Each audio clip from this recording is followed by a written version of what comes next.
الحمد لله على إحسانه والشكر له على توفيقه وامتنانه وأشهد أن لا إله إلا الله وحده لا شريك له تعظيما لشأنه وأشهد أن محمدا عبده ورسوله. في هذا الفيديو إن شاء الله تعالى سأتحدث عن لماذا نستعمل البرامج في الرقية الشرعية. De ce vidéo إن شاء الله تعالى je vais parler de pourquoi on utilise les traitements dans la رقية. لماذا أستعمل البرامج؟ Pourquoi j'utilise les traitements؟ لماذا أستعمل الزيوت؟ Pourquoi j'utilise les huiles couranisées؟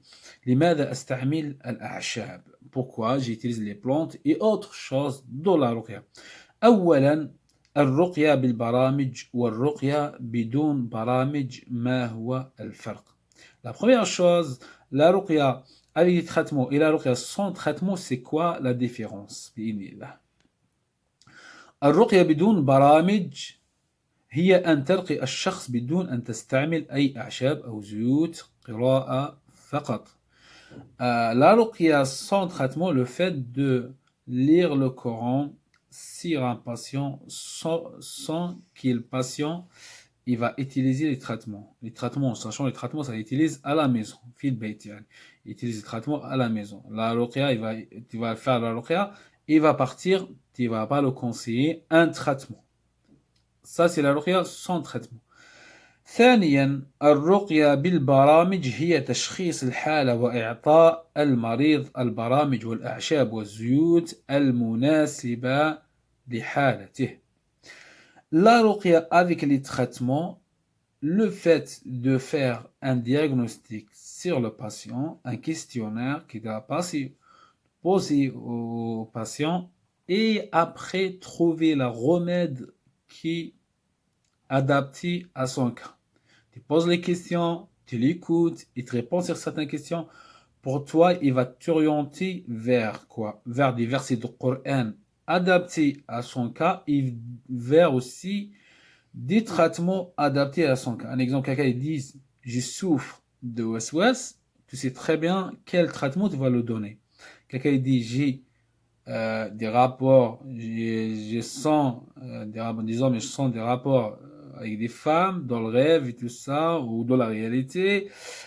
Ça aussi, tu trouves le remède exactement, tu donnes les traitements qui sont adaptés à son cas.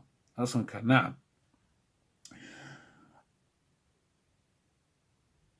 قلنا تشخيص الحالة وإعطاء برامج يتبعها المريض. Tu vas faire le diagnostic et tu vas donner un traitement au patient qui va le suivre pendant une durée de temps.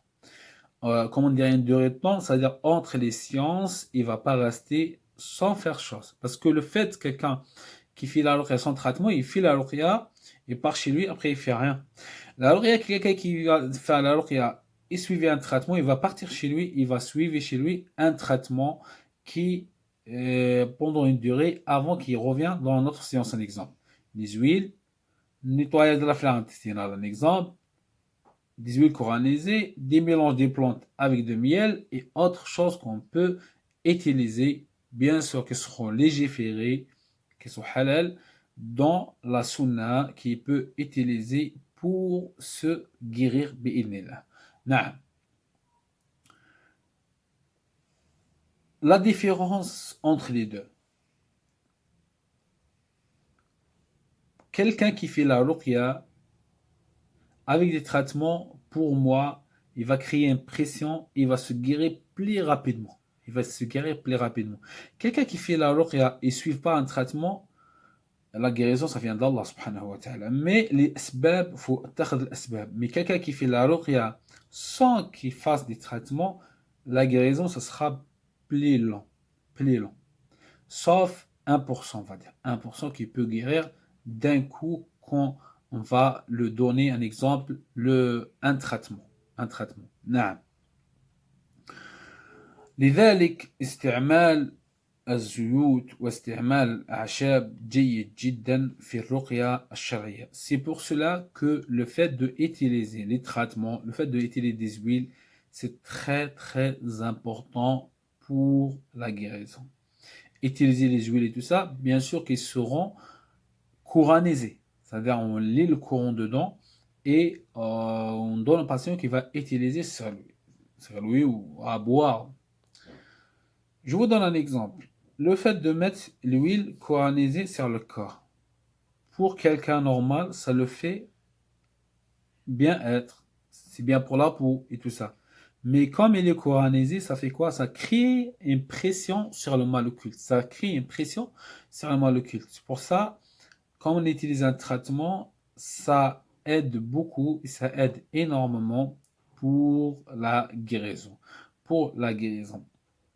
لذلك أنصح جميع من يريد الشفاء بإذن الله أن يستعمل برامج مكثفة للعلاج.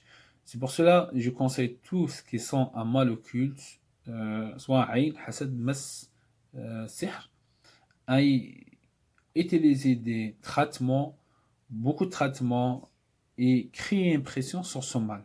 Entre l'adoration, entre توحيد ما بين توحيد الله سبحانه وتعالى والعبادة والصلاة والدعاء وغير ذلك والبرامج والأعشاب وغير ذلك entre l'initié d'Allah et le fait de faire les prières, le fait d'invoquer Allah, le fait de venir sincère vers Allah subhanahu wa ta'ala et suivre toutes nos adorations, tous nos actes religieux et aussi le fait aussi de suivre un traitement qui sera adapté à son cas. Un traitement, comment dire, un traitement entre parenthèses, comme j'ai dit toujours, avec des choses qui sont légiférées. Plein qui coivent un traitement, il va aller chez quelqu'un, il va porter un talisman, c'est ça le traitement. Non, le traitement, le fait de suivre des choses qui sont légiférées, les choses qui, des produits naturels, comme de l'huile d'olive, ou l'huile de nigel, ou des mélanges de l'huile, ou celle d'Epsom, et autres produits, le miel, le jujube, plein de choses qu'on peut utiliser. Mais la façon d'utiliser, la durée, l'orientation, parce que le lari, en fait, le lari, il oriente le patient. Parce que le patient peut faire des efforts tout seul et tout ça, mais il n'est pas orienté. Il n'est pas orienté.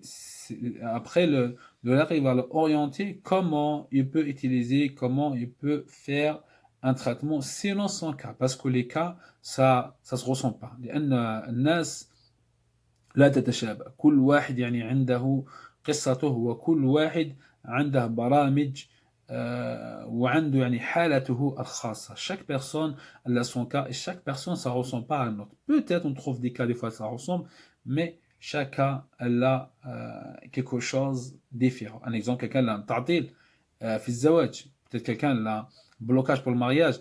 quelqu'un واحد عنده تعطيل في العمل. Quelqu'un a un blocage pour le travail. Quelqu'un a chacun différent de l'autre. C'est pas tout le monde là le même cas. C'est pas tout le monde là le même cas. C'est pour cela qu'il faut utiliser le traitement avec des produits qui sont légiférés, avec des produits qui sont halal, bi'idnillah, et vous verrez, Inch'Allah, le résultat. La ruqya et les traitements, deux choses qui y marchent ensemble.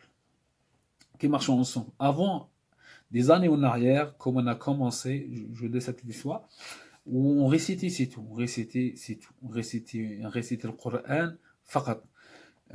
Mais les patients, c'est très difficile à guérir. On reste longtemps à réciter, mais le résultat, ça avance 1 mm par 1 mm. Les mêmes cas maintenant, un exemple, comme on prend une séance 2, alhamdoulilah, il y a des très très bons résultats, très très bons améliorations, soit les problèmes de couple, soit les problèmes personnels, soit quelqu'un qui a un djinn ou autre, n'importe, l'essentiel. لذلك استعمال البرامج, le fait d'utiliser des traitements et tout ça, c'est très très important, très très important.